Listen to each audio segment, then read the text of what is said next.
উনি যে কথাগুলো বলেছেন খুব দুঃখজনক। আপনারা দেখেন যে উনি বলেছে ওনার একটা পিয়ন নাকি 400 কোটি টাকার মালিক। এখন খালেদা জিয়া যে মামলায় এখন জেলে আছে, এই মামলায় অভিযোগ হচ্ছে 2 কোটি টাকা নাকি একটা চেক রাষ্ট্রের কোষাগার থেকে জিয়া অরফানেজ ট্রাস্টের অ্যাকাউন্টে জমা হয়েছে। সেই টাকাটা এখনও ক্যাশ হয় নাই এবং সেই টাকাটা সুদে এখন প্রায় 7 থেকে 8 কোটি টাকা হয়ে গেছে। অতএব এইটার জন্য যদি খালেদা জিয়ার 10 বছরের জেল হয়, তাহলে 400 কোটি টাকার জন্য শেখ হাসিনার কত বছরের জেল হওয়ার কথা?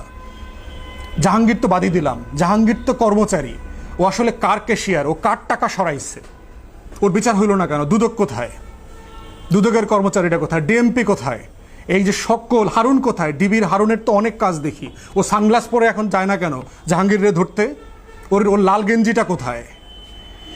অতএব এইটা মাথায় রেখে বিবেচনা করতে হবে যে শেখ হাসিনা এবং এই পিয়নের যারা বস ছিল প্রাইম মিনিস্টারের অফিসে, ওদের কয়শো বছরের, মিনিমাম 200 বছরের সাজা হইতে হবে।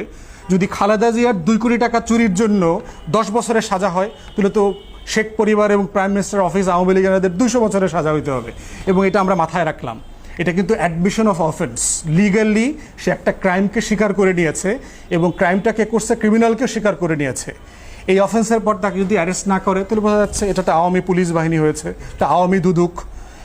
এই লুটপাটের যে সাম্রাজ্যের নেতাকে নেত্রীকে, এটা আমরা বুঝতে পারছি। অতএব আমাদের বক্তব্য খুবই পরিষ্কার যে এই রাষ্ট্রটা জনগণের রাষ্ট্র নাই, এই রাষ্ট্রটা শেখ পরিবারের রাষ্ট্রে পরিণত হয়েছে, এই রাষ্ট্রটা আওয়ামী লীগের রাজতন্ত্রে পরিণত হয়েছে।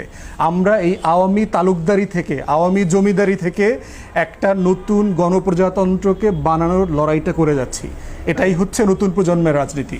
শেখ হাসিনার বেআই যেখানে রাজাকার, সেখানে বাংলাদেশের মানুষকে বা তরুণদেরকে, যাদের বাবা জন্ম হয় না 71 সালে, তাদেরকে যখন রাজাকার বলা হয়, এটা আসলে শেখ হাসিনার মুখে মানায় না। না, ওটা আমি বলে ফেলছি অলরেডি। মূল বিষয় হচ্ছে যে মুক্তিযুদ্ধ ব্যবসাটা বন্ধ হওয়া দরকার। মুক্তিযুদ্ধের চেতনার নামে যে ব্যবসা গত 53 বছর ধরে আমরা দেখেছি, এই ব্যবসাটা লেবু কচার মতো একেবারে তিতা হয়ে গেছে। এই ব্যবসাটা বন্ধ হওয়া দরকার। রাষ্ট্রের সবাই নাগরিক বা রাষ্ট্রের সবাইকে ন্যায্যতার ভিত্তিতে শাসন করতে হবে, তাদের অধিকার দিতে হবে এবং সেই অধিকারের লড়াইয়ের জায়গা থেকেই আমরা এই কোটা বিরোধী আন্দোলনটাকে দেখি।